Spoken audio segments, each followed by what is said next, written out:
പെരിയാർ കടുവ സങ്കേതത്തിന്റെ 40ാം വാർഷികത്തോടനുബന്ധിച്ച് നടന്ന ചടങ്ങിൽ പങ്കെടുക്കുമ്പോൾ വനം വകുപ്പ് മന്ത്രി കെ രാജുവിന് പൂഞ്ഞാർ എംഎൽഎ പി.സി. ജോർജ് പുതിയ നിർദ്ദേശം നൽകി. കാട്ടിൽ അധികമായുള്ള മൃഗങ്ങളെ കൊന്ന് ഇറച്ചിയാക്കി വിൽക്കണമെന്നാണ് അദ്ദേഹം പറഞ്ഞത്.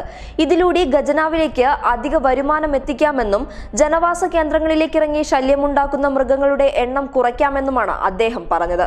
മൃഗങ്ങൾ ജനവാസ കേന്ദ്രങ്ങളിലേക്ക് ഇറങ്ങി ശല്യമുണ്ടാക്കുന്നത് നിയന്ത്രിക്കാൻ സർക്കാർ നടപടി തുടങ്ങിയിട്ടുണ്ട്. കേന്ദ്ര സർക്കാരിന്റെ അനുമതിയോടെയായിരിക്കും ഇത് നടപ്പാക്കുക. മറ്റു സംസ്ഥാനങ്ങൾ ചെയ്ത മാതൃകയായിരിക്കും ഇതിലും പിന്തുടരുകയെന്നും അദ്ദേഹം യോഗത്തിൽ പറഞ്ഞു. നിലവിലുള്ള വനനിയമങ്ങൾ പ്രകാരം വനത്തിലുള്ള മൃഗങ്ങളെ കൊല്ലാൻ സാധിക്കില്ലെന്ന് വനം വകുപ്പ് മന്ത്രി കെ രാജു തുടർന്ന് പ്രതികരിച്ചു. News desk public Kerala.